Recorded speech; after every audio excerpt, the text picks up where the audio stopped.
Inilah Injil Yesus Kristus menurut Santo Lukas. Dimuliakanlah Tuhan.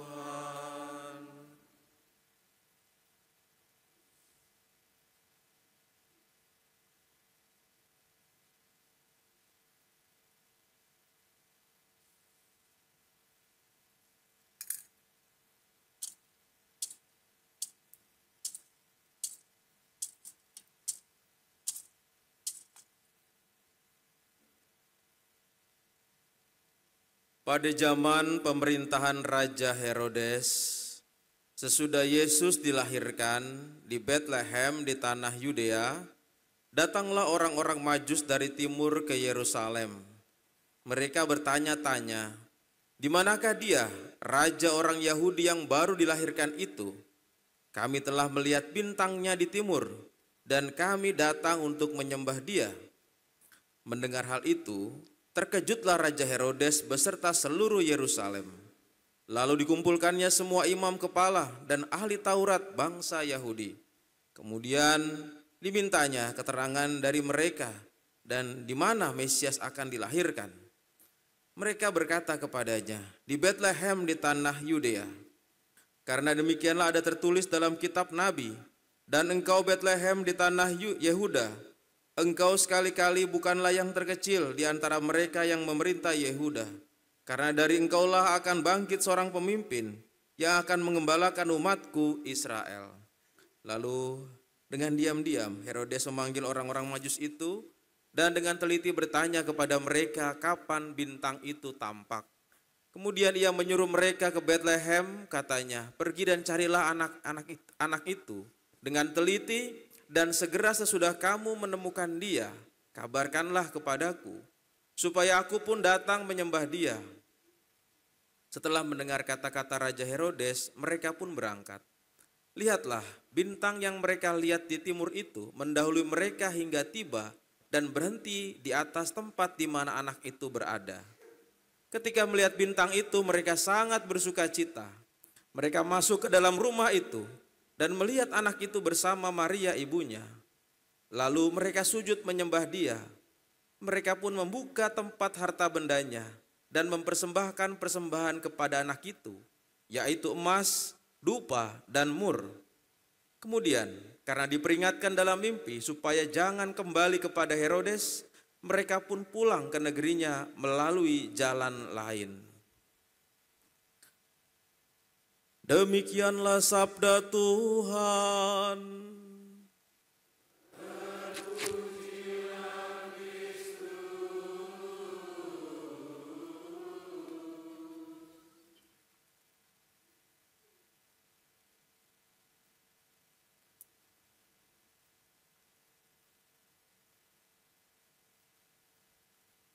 Bapak Ibu saudara-saudari yang dikasihi Tuhan, hari ini kita akan mendengarkan surat gembala dari Bapak Uskup dalam menyambut pemilu dan Ardas KAJ 2024. Mari kita simak dan kita saksikan dalam tayangan video ini.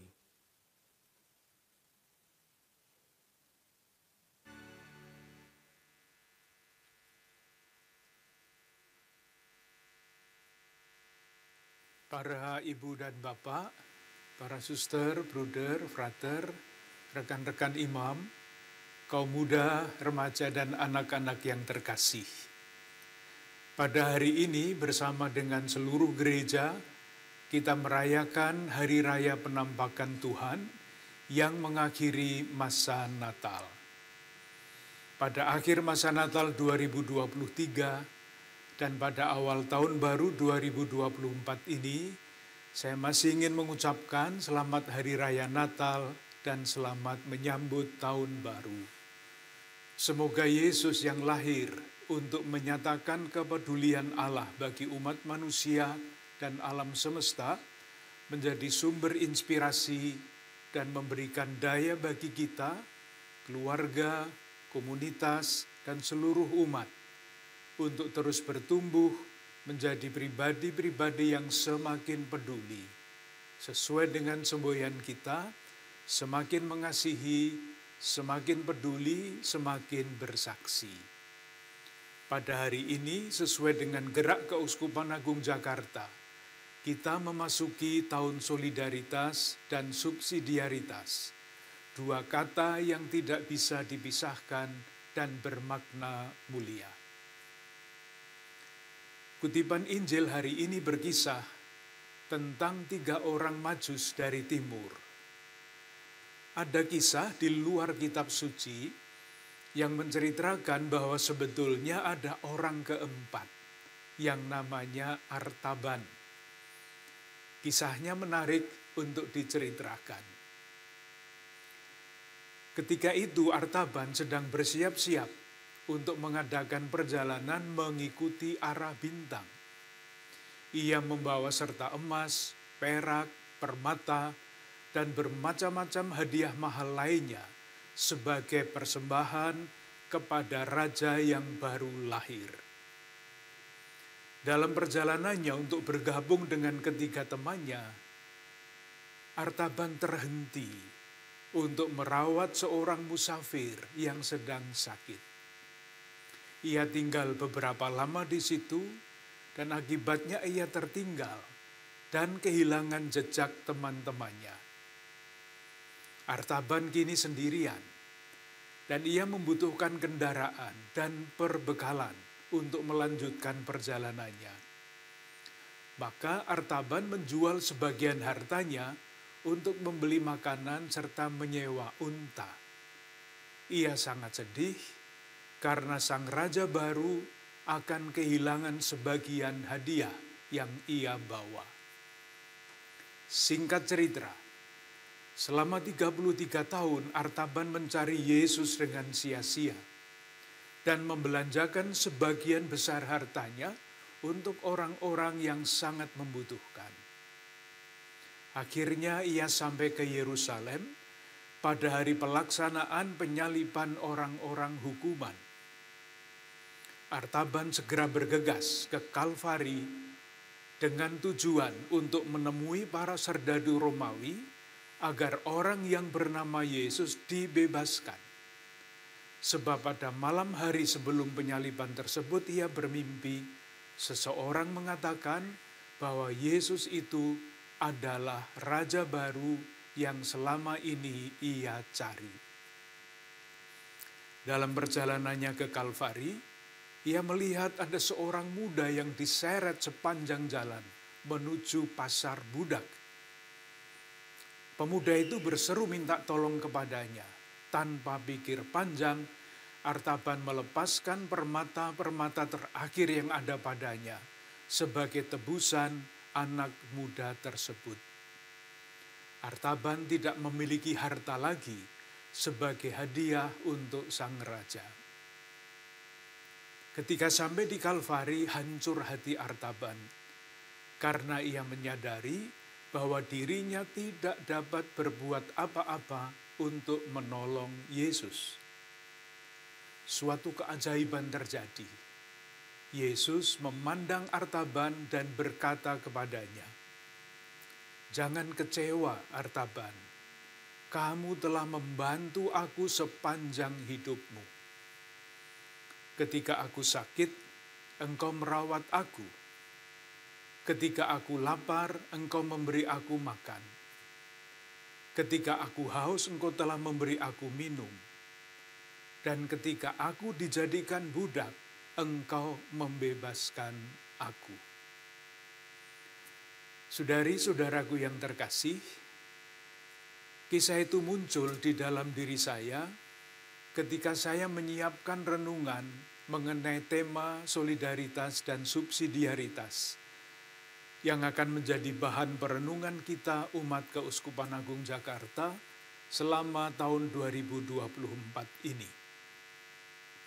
Semangat solidaritas dan subsidiaritas diharapkan perlu dan dapat diwujudkan dalam lingkup pribadi, keluarga, komunitas, institusi, dan masyarakat tempat gereja hadir. Kedua prinsip ini bersumber pada ajaran sosial gereja, yang secara umum menitikberatkan upaya, panggilan, dan ajakan gereja untuk menghadirkan kesejahteraan bersama bagi semua pihak. Solidaritas adalah tema sentral di dalam kitab suci, khususnya ketika kita berbicara mengenai misteri inkarnasi dan misteri penderitaan Yesus Kristus. Allah menunjukkan solidaritasnya dengan umat manusia, menjadi sama dengan kita melalui kelahiran Yesus Sang Putra. Dalam peristiwa sengsaranya, kembali Allah menunjukkan solidaritasnya dengan manusia yang menderita melalui Yesus yang sengsara dan wafat untuk kita. Solidaritas adalah tindakan berbela rasa dan kepedulian Allah yang mau menjumpai dan merasakan hidup bersama manusia dengan segala dinamikanya. Salib Kristus adalah bahasa paling mudah untuk memahami solidaritas. Yang tergantung di salib adalah Allah yang berbela rasa. Allah yang mau solider, memikul hutang dosa dan maut yang tidak dapat dibayar oleh manusia. Penderitaan kitalah yang ditanggungnya. Rasa kecewa karena pengkhianatan, mengalami ketidakadilan, ditinggalkan, dipermalukan, yang dialami oleh Tuhan Yesus menjadi cermin paling jernih untuk memaknai perjuangan kita sebagai pengikut Kristus. Jika tema solidaritas sering dibicarakan dalam hidup menggereja, lain halnya dengan tema subsidiaritas. Dalam pandangan ajaran sosial gereja, prinsip subsidiaritas diperkenalkan pertama kali di abad ke-19 oleh Uskup Emanuel von Ketteler dari Keuskupan Mainz, Jerman. Ia berbicara mengenai hak subsidiaritas seluruh kelompok masyarakat. Selanjutnya prinsip ini digaungkan oleh Paus Leo ke-13, Paus Pius ke-11, dan oleh Paus Yohanes Paulus II.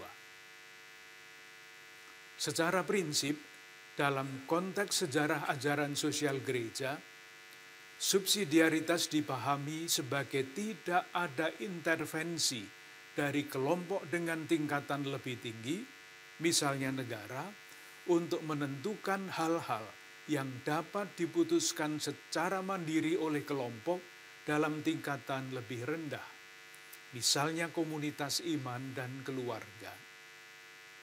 Subsidiaritas menekankan prinsip otonomi, kemerdekaan berpendapat, dan rasa hormat terhadap pribadi manusia yang diwujudkan dalam kemandirian untuk pengambilan keputusan. Semangat yang tampak dalam prinsip subsidiaritas adalah pengakuan akan kekayaan dan kekhasan masing-masing kelompok akar rumput dalam berkontribusi untuk kebaikan dan kesejahteraan bersama. Subsidiaritas mengakui bahwa masing-masing kelompok memiliki kekhususan yang membuatnya berbeda dari kelompok lainnya, namun semuanya sama-sama dipanggil untuk mewartakan kisah Tuhan yang bermuara pada tujuan yang sama, yaitu kesejahteraan bersama. Demikian juga di Keuskupan Agung Jakarta, kita mensyukuri aneka keunikan dan kekhasan yang dimiliki oleh masing-masing komunitas iman. Paroki, komunitas-komunitas kategorial, komunitas pendidikan, komunitas doa, dan sebagainya, yang dengan satu dan lain cara telah berupaya untuk memberikan sumbangsi mereka untuk memajukan kesejahteraan bersama. Dengan demikian, wajah Allah yang penuh belas kasih bagi semua makin nyata. Allah yang kita imani adalah Allah yang terlibat dalam hidup manusia dan melibatkan diri kita untuk ambil bagian di dalam kisahnya. Sejak awal pelayanannya di Galilea, Yesus selalu melibatkan orang-orang pilihannya yang diajak untuk ikut terlibat mengambil tanggung jawab dalam karya keselamatannya. Semangat inilah yang ditampakkan dalam tema arah dasar Keuskupan Agung Jakarta di tahun 2024. Solidaritas dan subsidiaritas.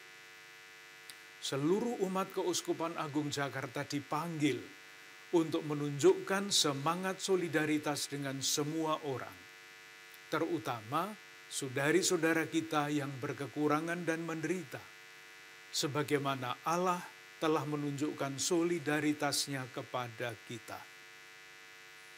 Cara kita untuk menunjukkan solidaritas tersebut dapat bersumber pada aneka kekayaan, dan keunikan masing-masing komunitas iman di Keuskupan Agung Jakarta.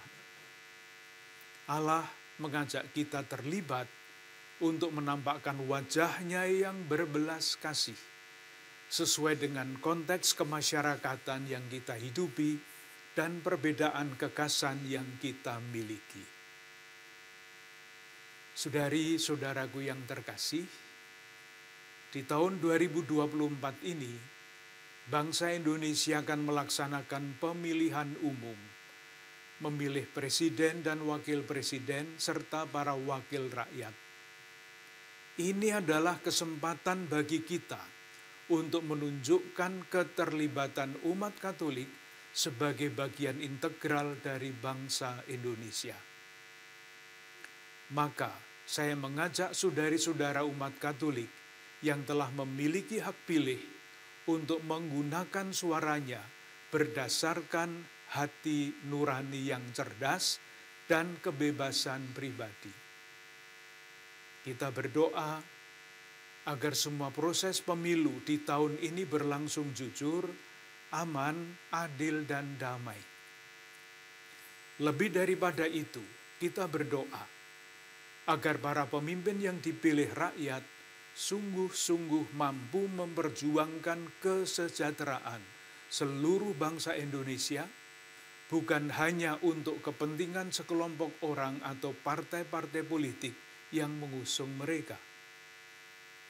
Semoga Allah yang bersolidaritas dengan manusia senantiasa menggerakkan hati para pemimpin dan wakil rakyat terpilih untuk bekerja sama mewujudkan tujuan kemerdekaan Indonesia, seperti yang dirumuskan dalam pembukaan Undang-Undang Dasar 1945, antara lain untuk melindungi seluruh warga negara Indonesia, mewujudkan kesejahteraan bersama dan mencerdaskan bangsa. Akhirnya, saya ingin mengucapkan terima kasih kepada para ibu dan bapak, saudari dan saudara, kaum muda, remaja dan anak-anak, para suster, bruder, frater, dan rekan-rekan imam di Keuskupan Agung Jakarta yang dengan satu dan lain cara telah berupaya untuk menampakkan wajah Allah yang peduli dan bersolider bagi umat manusia melalui aneka keterlibatan dan pelayanan. Sekali lagi saya ucapkan selamat tahun baru 2024 dan selamat menyambut pemilihan umum sambil berdoa.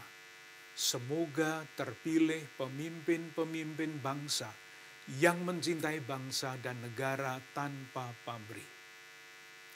Semoga Allah selalu menjaga, melindungi dan melimpahkan berkat kepada kita semua beserta seluruh keluarga dan komunitas kita. Bapak, Ibu, saudara-saudari, demikian surat gembala dari Bapak Uskup dengan tema solidaritas dan subsidiaritas. Solidaritas yang telah kita bangun, salah satunya juga sudah ada di depan Bapak, Ibu, saudara-saudari, yaitu dengan kado-kado di bawah pohon Natal dan juga ada celengan di kandang Yesus yang digunakan bersama-sama sebagai solidaritas kita kepada para anak-anak di Indonesia, khususnya di masyarakat sekitar yang mengalami stunting. Jadi kado-kado ini nanti akan dibagikan kepada anak-anak yang kekurangan gizi. Juga kalau saudara-saudari masih mau berpartisipasi dalam solidaritas itu, masih ditunggu dalam partisipasinya. Ini adalah program yang tahap yang kedua. Tahap pertama sudah kita lakukan di bulan Desember. Dan subsidiaritas juga kita lakukan karena ini bukan adalah karya paroki saja, tetapi melibatkan dari lingkungan dan juga umat yang hadir. Jadi untuk menunjukkan solidaritas dan subsidiaritas itu, salah satunya sudah kita lakukan dalam suatu program yang kecil.